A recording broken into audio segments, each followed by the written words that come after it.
Olá, amigos do Materialismo Militante. Depois de alguns meses aí paralisados devido a alguns problemas pessoais e a sobrecarga aí da militância no jornal Homem Livre, a gente vai dar aqui continuidade ao estudo dos 60 clássicos do marxismo, com a ideia de ajudar aí os companheiros a adquirir uma sólida base sobre essa verdadeira arma da classe operária, que é o marxismo. Queria agradecer os companheiros que entraram em contato com a gente, pedindo para a gente voltar. Isso foi um grande combustível para a gente estar retomando o canal. E gostaria de dizer que, como a gente explicou no primeiro vídeo, a gente está abordando vários livros e temas, primeiramente sobre a base filosófica do marxismo, né? Depois a gente vai abordar a economia e depois a política.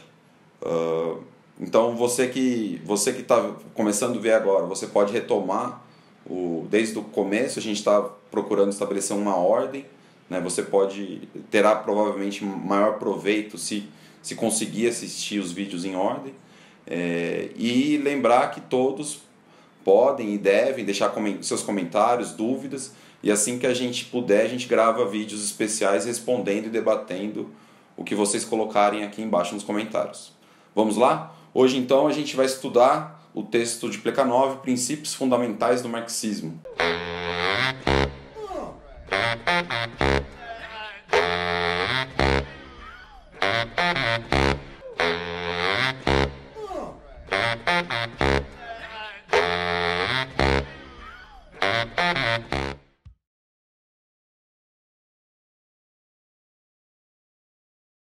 Então, gente, esse texto do Plekhanov, ele é o último livro do Plekhanov sobre as bases filosóficas do marxismo.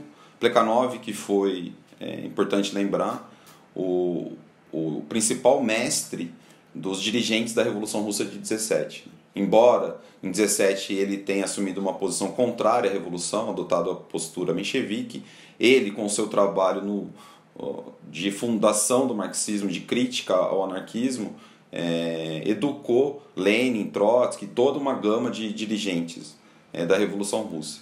E a sua morte, inclusive, foi homenageada com cerimônia do Estado, a pedido de Lenin, do Comitê Central do Partido Comunista Russo. Nesse texto, o Plekhanov ele tem uma preocupação de mostrar que o marxismo é toda uma concepção de mundo, né?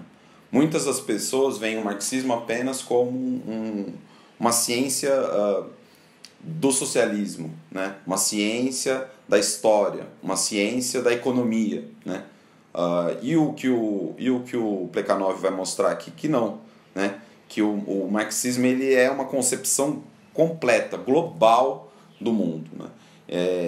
E é exatamente por não compreender, né, de separar o materialismo histórico de Marx do materialismo em geral, é que grande parte da esquerda sente uma tentação de completar Marx com determinadas filosofias, né? Então, por exemplo, no Brasil de hoje é muito fácil ver isso, né? Quase todos os marxistas acadêmicos, eles são marxistas mais alguma coisa, né? Eles juntam Marx com Weber, eles juntam Marx com Bourdieu, Marx com não sei quem. É uma necessidade de completar Marx, supostamente, porque Marx não teria escrito a sua interpretação filosófica e metodológica global do mundo, né?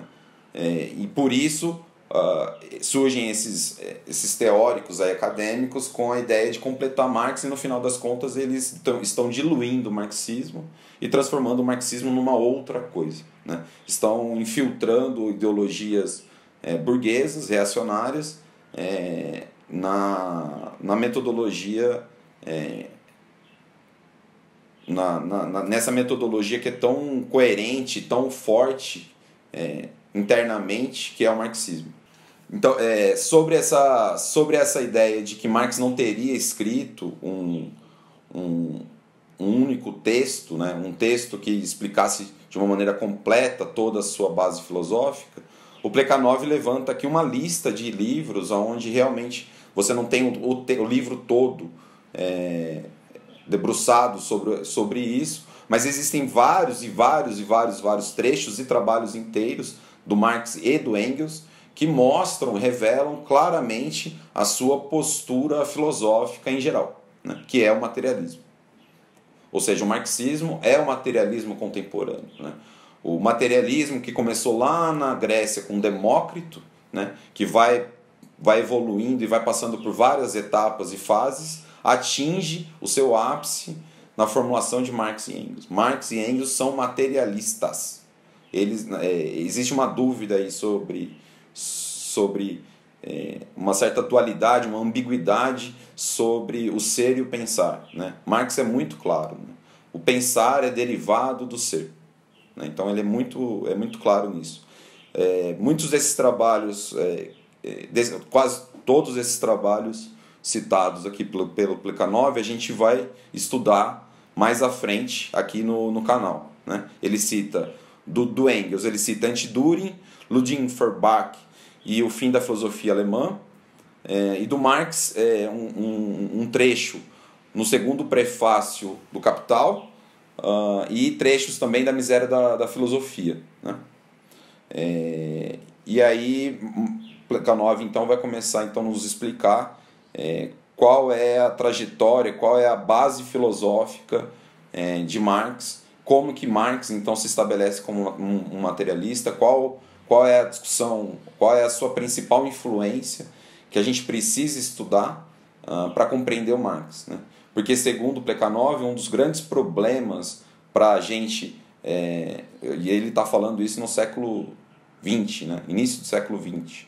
A gente que está no século XXI ainda está mais difícil ainda, porque a gente não compreende a dialética hegeliana, a gente não tem acesso, de uma maneira geral, à filosofia de Hegel, e quando a gente tem acesso é muito complicado entender devido à linguagem que ele utiliza, e também a ausência de conhecimento da própria história do materialismo, né? Então, não tendo muito bem claro esses dois aspectos teóricos, é difícil compreender o Marx, né? O próprio Lenin vai dizer que sem entender a ciência da lógica de Hegel, não dá para entender o capítulo 1 do Capital. Então, para a gente ver o nível aí da questão, né? Então, o Plekhanov, nesse livro, ele vai mostrar quando, em que maneira, de que modo, né, sob qual influência Marx, que no seu doutorado aparecia como um idealista puro, um idealista hegeliano. Essa tese de doutorado é de 1841, ou seja, em 1841 Marx aparece como um idealista puro e em 1845 como um materialista já bastante sólido e já desenvolvendo teses geniais do ponto de vista materialista, né? Então, o que acontece nesse meio do caminho? É isso que a gente vai discutir nesse vídeo de hoje. Em 1842, então, provavelmente o marco fundamental dessa virada de Marx ao materialismo, né, com a publicação de um texto de Feuerbach, onde ele estabelece uma crítica à filosofia especulativa de Hegel. Ele estabelece uma crítica radical à filosofia, ao idealismo de Hegel, e isso vai ter um impacto gigantesco em Marx, que vai se transformar e vai se assumir um Feuerbachiano a partir de então, e vai desenvolver o seu materialismo em desenvolvimento, num processo de tornar mais completo, mais preciso as teses de Feuerbach, né? Existem contradições entre os dois, existe uma contradição de desenvolvimento, né? O Marx ele melhora, ele refina, ele torna mais acabado aquilo que Feuerbach começou. Não existe um antagonismo entre os dois, né? Marx, quando critica Feuerbach nas famosas teses de Feuerbach, ele está mostrando de onde ele veio, né? Qual é a sua base filosófica. E nesse primeiro trecho desse livro, a gente vai discutir exatamente as teses de Feuerbach, nessa crítica especulativa de Hegel, e as ideias que Marx vai desenvolver a partir daí. Diz Feuerbach: Deus foi meu primeiro pensamento, a razão o segundo, e o homem meu terceiro e último. Essa em uma frase, é a biografia intelectual de Feuerbach. Ele começa como era bem comum na sua época, no estudo de Deus, né? Passa para a razão e, por último, vai se centrar no homem, né? E aí que vai se estabelecer o humanismo de Feuerbach. O que para muita gente, por exemplo, Plekhanov cita aqui um Lange, um historiador do materialismo, que não considera Feuerbach materialista. E Plekhanov vai mostrar aqui exatamente como ele é bastante materialista. Por que então Feuerbach assume o homem como princípio do seu raciocínio filosófico? Porque ele tinha como objetivo fundamental estabelecer as relações entre o ser e o pensamento, entre a matéria e a ideia, de uma maneira geral. E ele chega à conclusão de que todo esse debate, né, que consumiu a filosofia em toda a sua história, tinha como raiz do problema a cabeça humana, né? Ou seja, a relação, para a gente entender a relação entre o ser e o pensar, entre a ideia e a matéria, a gente tinha que estudar a cabeça humana, né? Ou seja, o cérebro do homem, né? E ao colocar isso, ou seja, ele tinha como objetivo colocar o homem na questão como um método metodológico de abordar o problema, né? Enquanto Marx vai abordar o problema de outra maneira, né? Mas aqui, ao colocar o problema da cabeça humana, ele já dá um passo muito, muito claro, e aí fica fácil de responder o problema, né? Ele pergunta: de qual matéria é feito o cérebro, né? O cérebro é feito de ideia, né? Ou ele é feito de determinada carne e sangue que produz esse pensamento, né? E ele responde já nessa época de uma maneira bastante clara, de um ponto de vista materialista, né? E tanto é que ele formula a ideia, a frase: o ser é o sujeito e o pensar o atributo. O ser é o sujeito e o pensar é o atributo, né? O ser tem fundamento em si mesmo. E o ser, que é o sujeito, é aquele que age, é aquele que existe, é aquele que se move, tem como atributo, das suas características, ter a possibilidade de desenvolver o pensamento, né? de criar a ideia. Ou seja, o pensar é uma característica do ser e não o contrário, né? Aqui ele já está invertendo completamente Hegel. Porque Hegel exatamente tinha como filosofia fundamental de que a ideia era o sujeito. A ideia era o que criava o mundo, que movia o mundo. Era o desenvolvimento da ideia que desenvolvia o mundo, né? O mundo, a natureza, era um atributo da ideia. Era exatamente o contrário, né? Ou seja, quem faz a primeira inversão das teses de Hegel vai ser Feuerbach. E daqui que, desse ponto de partida, é que Feuerbach, que Marx vai trabalhar, né? Ou seja, diz Plekhanov, se o Marx, coube ao Marx fazer a crítica da filosofia do direito de Hegel, era porque Feuerbach já tinha feito a crítica da filosofia especulativa de Hegel.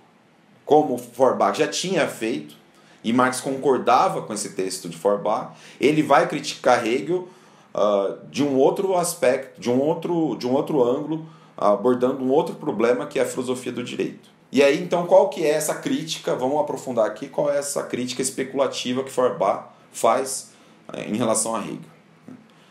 Diz Feuerbach: Hegel suprimiu a contradição ser e pensar, suprimindo um dos termos, e a manteve no interior desse termo. Para Hegel, pensar é o ser. Ou seja, um grande problema dessa época, de toda a história da filosofia, era resolver a contradição entre o ser e pensar. Né? Existe essa dualidade, como resolver essa contradição. Né? Para Feuerbach, o Hegel ele elimina o ser e coloca o ser dentro do pensar. Ou seja, o ser é um atributo do pensar. Né? Então ele não elimina a contradição, ele apenas suprime um lado e subordina essa contradição a um dos termos. Então ele não resolve a contradição entre os dois. Se o pensar é o ser, diz Feuerbach, a doutrina de Hegel, segundo a qual a natureza é criada pela ideia, representa a tradução em linguagem filosófica da doutrina teológica, segundo a qual a natureza é criada por Deus. A realidade, a matéria, por um ser abstrato, imaterial, ou seja, um ser que não existe, inextenso, que não tem espaço e não tem tempo, não existe, ele é imaterial, ele cria o tempo, o espaço e a natureza e a matéria. Essa é uma contradição fundamental da qual qualquer idealista não consegue sair. E qual que vai ser o raciocínio que Feuerbach vai desenvolver para sair dessa cilada, né, que Hegel havia caído através do idealismo? Ele diz que o ponto de vista que a filosofia, de uma maneira geral, até então tinha assumido, que era o ponto de vista do eu, o ponto de partida, o eu, para o raciocínio filosófico, é um ponto de partida errado. Né? O eu é uma construção que em si mesma não consegue resolver o problema do idealismo, diz Feuerbach. Para ele, o importante e o ponto de vista o ponto de partida da verdadeira filosofia tinha que ser o eu e o tu. Né? O eu só existe em relação ao tu. Né? O eu ele não é um ser isolado, ele não é um ser fora do mundo real. Né? O eu ele está em relação com o outro. Né? E se ele é eu, né? Se eu sou eu para mim mesmo, eu sou tu para vocês. Né? E vocês são tu para outras pessoas, e são tu para mim. Né? Você, né, que está assistindo, está na sua cabeça se vendo enquanto eu. Né? Eu sou isso aqui, esse ser abstrato que pensa, está pensando, que tem um corpo. Né? O que o Feuerbach vai mostrar é que não. Né? Que quem está pensando é o corpo. Né? E isso fica muito claro quando você pensa a coisa do ponto de vista do eu e do tu. Porque o que para mim, por exemplo, eu fazendo essa exposição, para mim é um fato imaterial, um fato subjetivo. Eu estou encadeando ideias de uma maneira abstrata na minha mente. Né? Mas, para vocês, é claro e evidente que existe um corpo, né, com determinadas características, determinado peso, determinada altura, que está falando tudo isso. Então, esse pensamento, esse ser abstrato, que para mim parece ser o eu, né, fica claro que para vocês é um corpo material que está pensando. Então, quando a gente coloca como base da filosofia não mais o eu abstrato, mas o eu e o tu em relação, fica claro, segundo Feuerbach, como o pensamento e a matéria, qual é a relação que existe entre o ser e o pensar, entre a matéria e a ideia. Ou seja, nesse sentido, o ser e o pensar são mantidos os dois existem, o ser e o pensar, mas eles existem unidos. Unidos aonde? No corpo. Né? O pensar e o ser estão unidos. O ser ele não pertence ao pensar. O ser pertence ao ser. Ele é fundamentado, ele tem como fundamento a si mesmo. E a ideia, que é esta coisa imaterial e, portanto, contraditória ao ser, porque ela é imaterial, ela é subjetiva, ela é abstrata. Então a gente não está desaparecendo com um termo ideia e só falando existe o ser. Não, a gente está falando existe o ser e existe também esse imaterial. Mas esse imaterial tem como base o ser. Então está resolvida aí a contradição entre o ser e o pensar, mantendo-se a contradição, mas mantendo-se a unidade entre eles. Diz Feuerbach: o que para mim ou subjetivamente é um ato espiritual, imaterial, não sensível, é em si, objetivamente, um ato material sensível. Que é essa questão que eu falei. Enquanto para mim, essa exposição que eu estou discutindo, eu estou aqui encadeando as ideias, é um fato imaterial, não sensível, para vocês é um fato objetivo. O Leandro, do canal Materialismo Militante, está falando isso. Falou isso, dessa maneira. É um fato objetivo. Está objetivado, inclusive, neste vídeo que vocês estão assistindo. O pensar não é a causa do ser, mas a sua consequência. Ou, mais exatamente, a sua propriedade. Eu sinto e eu penso, de maneira alguma, como um sujeito oposto ao objeto, mas como sujeito-objeto, como um ser real, material. É exatamente por eu ser um objeto, por eu ser um corpo real, é que eu tenho a capacidade de sentir os demais objetos. Se eu não fosse um objeto, eu não sentiria os demais objetos. Seriam duas coisas de natureza diferentes que não se tocariam. Então, a base do pensar para Feuerbach é o sentir. E o sentir tem como fundamento o ser. É o fato de eu ser um objeto é que eu posso sentir e, portanto, pensar. É porque o tempo e o espaço são formas reais do ser, é que eu, no meu pensamento, concebo a ideia de tempo e espaço, de uma maneira abstrata. Mas o ser em si, de uma maneira real, no mundo natural, ele tem extensão e ele tem duração, independente do que o homem pensa. Muitas das pessoas ficam se debatendo de que o tempo e o espaço é uma criação do pensamento. Não. Veja, a história, o universo tem uma história. Existe uma transformação do universo antes do homem surgir.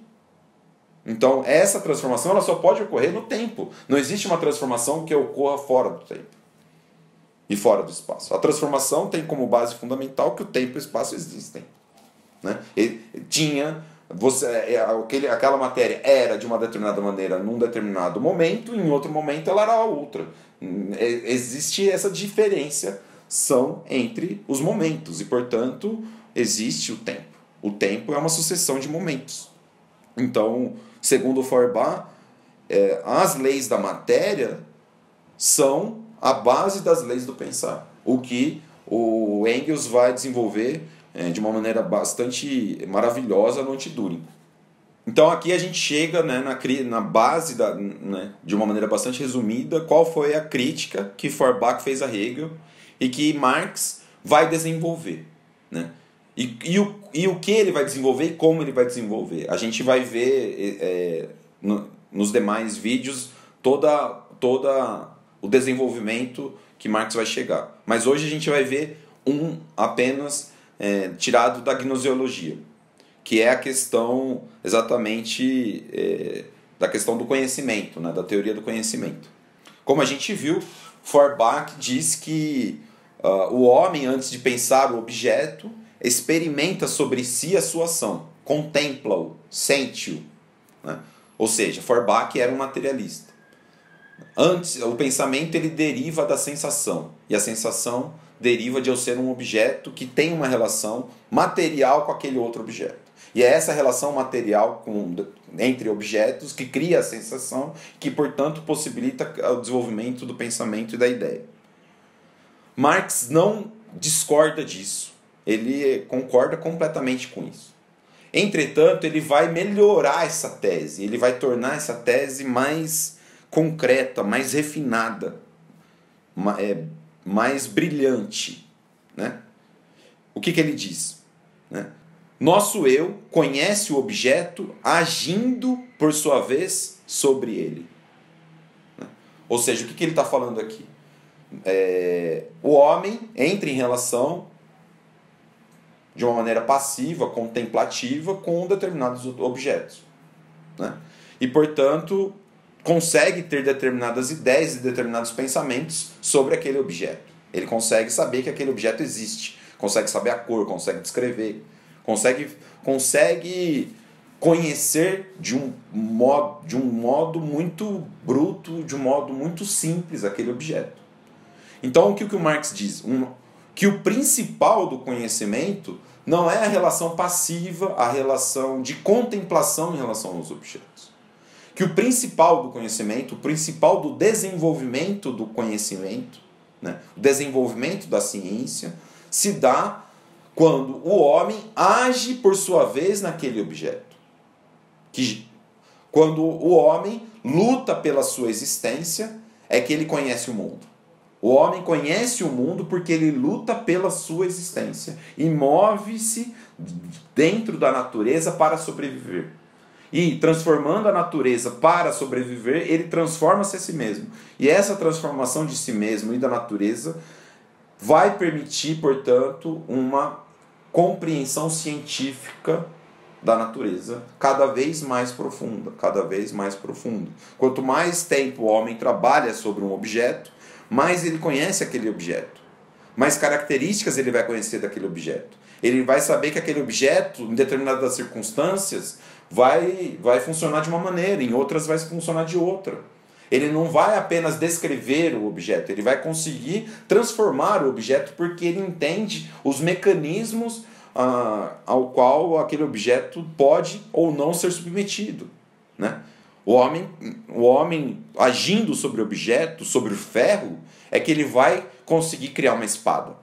Não, ou seja, o pensamento da espada não veio apenas do homem ver o ferro ali parado, contemplando o ferro e de uma maneira intuitiva, abstrata, desenvolveu a ideia de criar e de transformar o ferro, de moldar o ferro. Não, né? Foi sucessivas tentativas e erros de agir sobre aquele objeto, fazer coisas com aquele objeto, é que possibilita o desenvolvimento da ideia, do pensamento. Ou seja, ele não está aqui negando o Feuerbach, ele está completando o Feuerbach, né?